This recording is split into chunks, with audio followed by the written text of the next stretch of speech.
मेरठ से बड़ी खबर। आजाद समाज पार्टी के राष्ट्रीय अध्यक्ष और नगीना से सांसद चंद्रशेखर रावण मेरठ जेल में बंद गुज्जर महापंचायत और सलावा कांड में पीड़ितों से मिलने पहुंचे। सांसद ने चेतावनी दी, अगर एक हफ्ते के में रिहाई नहीं हुई तो मेरठ से लखनऊ तक का बड़ा आंदोलन होगा। उन्होंने सरकार पर तानाशाही और फर्जी मुकदमे का आरोप लगाया। चंद्रशेखर रावण का काफिला मेरठ में जगह जगह पुलिस ने रोका। उनको रोकने के लिए मेरठ के एक एक चप्पे पर बैरिकेडिंग लगाए गए थे।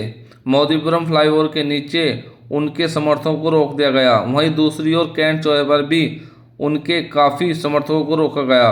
वहीं जेल मार्ग पर भी उनको रोक लिया गया था और 3 गाड़ी अंदर जाने दी।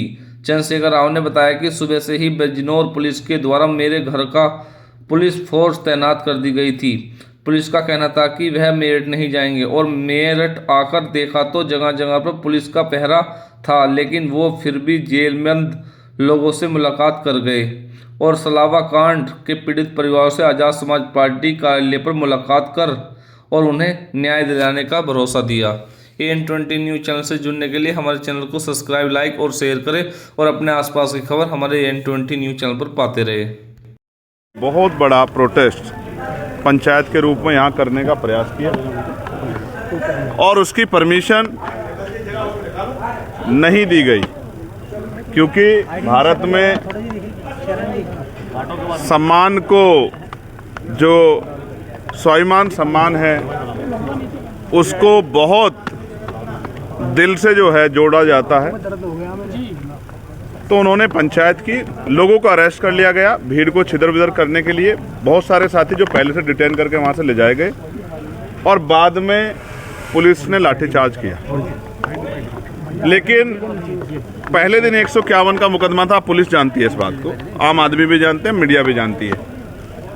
उसमें 26-27 लोगों को जेल भेजा गया, जिनमें प्रमुख रूप से हमारी पार्टी के राष्ट्रीय महासचिव, मेरे भाई, मेरी बाजू, गुर्जर समाज का स्वाभिमान सम्मान भाई रविंद्र कुमार भाटी जी, भाई प्रवेश गुर्जर जी, विशाल ढाइकी जी, भाई सोनू गुर्जर जी, अनिल कसाना जी, अमित कसाना जी, दीपक बिजोपुरा जी, रविंद्र गुर्जर जी, अभिनव मोतला जी, इन तमाम साथियों को और इनके साथ और बहुत सारे साथियों को जेल में भेज दिया गया। 2 दिन बाद इनके खिलाफ एक मुकदमा पंजीकृत किया गया जिसमें बीसी उनकी कल हुई। ये जो सारे लोग हैं ये अपने स्वाभिमान सम्मान के, अपने महापुरुषों के स्वाभिमान सम्मान की लड़ाई लड़ने आए थे और इनको मिला क्या सरकार की तरफ से? निर्दोष होते हुए जेल, अपमान, जातिगत गालियां। तो मैंने ये कहा था कि मैं वहाँ उनसे मिलने जरूर जाऊँगा। दूसरा प्रकरण है सलावा वाला। अरे भैया कौन लग रहा था? तो मैं गुर्जर समाज के अपने भाइयों से मिला और मैं जिस तरह मैंने उनको सुना, मैं बहुत गारंटी से कहता हूँ ये राजनीतिक लड़ाई नहीं है, सामाजिक लड़ाई। गुर्जर समाज के स्वाभिमान सम्मान पे हमला हुआ है और गुर्जर समाज के नौजवान इसको बर्दाश्त नहीं करेंगे। वो उन्होंने अनशन भी किया, वो हर कीमत चुकाने को तैयार हैं अगर गुर्जर समाज के स्वाभिमान पे कोई आँच आएगी। और मैं जहाँ तक समझता हूँ गुर्जर समाज बड़ा स्वाभिमानी समाज है।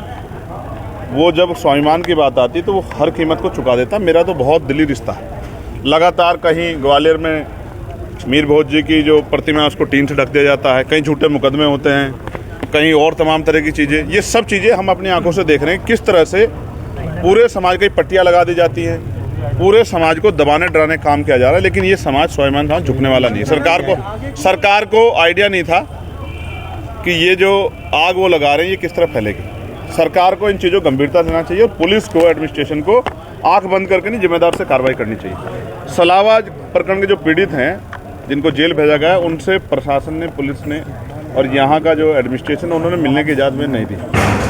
उन्होंने कहा है कि आपको इन्हीं से मिलने की इजाज़त थी, अगर सलावा प्रकरण के लोगों से मिला दोबारा आ जाओ। लेकिन उनके पीड़ितों को मिलने की व्यवस्था हमने पार्टी ऑफिस पर की है।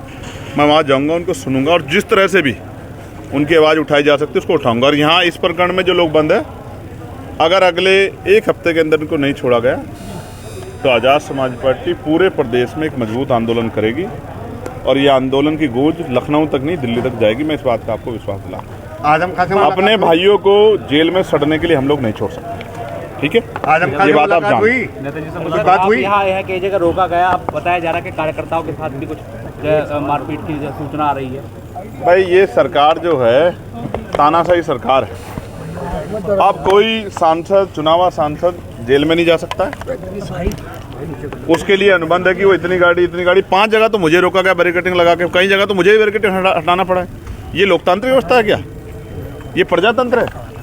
ये तो एक तरह की हिटलरशाही है। इस हिटलरशाही का अंत होगा, जनता ही करेगी। ये हमेशा नहीं रहेगा। जो आज का माहौल है ये बदलेगा। चंद्रशेखर जी, ये जो दर्द आप बयां कर रहे हैं, यही दर्द जो सोनम तोमर आए थे, जो बीजेपी के मंत्री हैं, उनका भी था कल। वो कह रहे हैं विपक्ष ने कराया था, ये कहा कि ये इलीगल हुआ है और गलत तरीके से वो जेल भेजा। ये विपक्ष की साजिश है। उन्होंने कहा विपक्ष की साजिश। नहीं, उनको पूछने दीजिए। मेरा सवाल उनका कहना था कि आवाज नहीं आ रही, ये करना चाहता है, इसलिए इस तरह की राजनीति। ठीक, बहुत अच्छा सवाल है। अब जवाब भी सुन लो प्यारे भाई। उनकी सरकार है, उन्हीं की पुलिस है, उन्हीं का एडमिनिस्ट्रेशन है। टोल पे घटना हुई थी, मुकदमा भी लिखा गया था। कितने लोग जेल गए? कौन करवा रहा जातीय संघर्ष? किसने लगाया बोर्ड? इनकी क्या मांग थी कि बोर्ड हटा दो? क्या गलत मांग थी? मैं तो आज ये कह रहा हूँ, हालांकि मैं किसी जातियों का समूह है, मैं बोलता नहीं हूँ, लेकिन सम्राट मीर भोज जी को लेकर जो प्रकरण चल रहा है, मैं इस राज्य सरकार से मांग करता हूं कि वो उसको कोर्ट में ले जाए और सुप्रीम कोर्ट उस पर डिसीजन दे कि ये जातियों में जो है बांटकर और जिस तरह का विवाद कराने की कोशिश की जा रही है सरकार द्वारा, कोई भी विवाद सरकार के बगैर नहीं होता है, तो ये खत्म हो जाए, इसमें स्पष्ट हो जाए। उसके लिए इस पूरे विवाद को सुप्रीम कोर्ट ले जाना चाहिए। ठीक है, वैसे तो महापुरुष सबके होते हैं, लेकिन अगर इस पे जो कोई विवाद हो रहा है तो उसकी गंभीरता, आज क्यों आपको ये जाति वाला बोर्ड हटाओ ये सब क्यों करना पड़ा? आप तो दादरी में जाके करके आए थे ना, आपको याद नहीं आता मीडिया के साथियों को? कौन करके आया था? मैं करके आया था, मुख्यमंत्री करके आए थे। ये सब आपके सामने कौन करा रहा है? और देखिए, मंत्री जी को चाहिए था वो इनको छुड़वा देते। हम होते मंत्री तो छुड़वा के ले जाते हाथ पकड़ के अपने भाइयों का। अगर हमारी सरकार होती तो झूठा मुकदमा होने देते। सो रहे थे क्या वो लोग? कल नंदकिशोर गुर्जर ये कह के गए हैं कि जो पत्थरबाज थे वहाँ पे वो मुस्लिम थे। वो बेचारे खुद बुरे हाल में हैं। आपसे छिपा हुआ है क्या? बताइए। अपनी सरकार के खिलाफ आंदोलन करते रहते हैं। चंद्रशेखर जी, एक सवाल बार बार सामने आ रहा है। अभी आदम खां आए हैं, उनसे कोई बात हुई है? जी, मेरी बात हुई उनसे, फोन पे मेरी बात हुई और मैंने आपसे बताया, हमेशा बताया, आज फिर कह रहा हूँ, मेरे उनसे राजनीतिक रिश्ते नहीं है जी, परिवार के रिश्ते हैं जी। और उन्होंने जब मैं उनसे पूछ रहा था कि उनकी तबीयत कैसी है, वो मुझसे पूछ रहे थे कि आपकी तबीयत कैसी है, हाँ। कैसा चल रहा है, जंग कैसी, लड़ाई कैसी चल रही है। मैंने उनसे कहा मैं जल्द आपसे मिलने के लिए आऊँगा। मैं उनके अच्छे स्वास्थ्य की और दीर्घायु की कामना करता हूँ और जो अन्याय उनके साथ किया गया वो अन्याय खत्म हो। आगे की कोई मैं आज एक बहुत इंपॉर्टेंट बात आपको बताता हूँ। मेरठ में क्रांति धरा है ना, ये यहाँ एक बाबा जी ने कहा कि ये तो मिनी पाकिस्तान है। आप बताओ मीडिया के भाइयों, क्या ये मिनी पाकिस्तान है? ये वही मेरठ की धरा जहाँ कोतवाल धन सिंह गुर्जर ने अपने प्राणों का बलिदान दिया था। 1857 क्रांति कहाँ शुरू हुई? यही तो शुरू हुई ना। तो इस मिट्टी का कोई अपमान करके चला जाता है और सरकार उसको जो है पुरस्कृत करती है। मैं आपको बहुत जिम्मेदारी से एक बात कहना चाहता हूँ। आज मुझे एक बड़े अधिकारी ने फ़ोन किया, आप भी सुन लो भारत समाचार वालों, मुझसे कहा कि अगर आप ज़्यादा गुर्जर समाज की लड़ाई लड़ोगे और सलावा के मुस्लिम लोग समाज की लड़ाई लड़ोगे तो आपके जो MP MLA कोर्ट में मुकदमे चल रहे हैं ना, उनमें आपको सज़ा करा देंगे। और मैं आपके इस जेल पे खड़ा कह रहा हूँ, मुझे जेल का बड़ा अनुभव, 16 महीने जेल काटी है मैंने। जो लोग जेल में उस समय मेरे साथ अधिकारी थे, कुछ यहाँ भी मिले हैं मुझे। गुर्जर समाज के लिए, मुस्लिम समाज के लिए, किसानों के लिए, कमेरों के लिए, नौजवानों के लिए सस्ता एक बार नहीं 1000 बार चले जाए, सस्ता छोड़ दूंगा, झुकूंगा नहीं, मेरी बात को याद रखना। और दूसरी बात, सस्ता नहीं, अगर जान की भी बाजी लगानी पड़े तो लगाऊंगा। मेरा नाम चंद्रशेखर आजाद, इसी मिट्टी में पैदा हुआ पश्चिम की। चंद्रशेखर आजाद।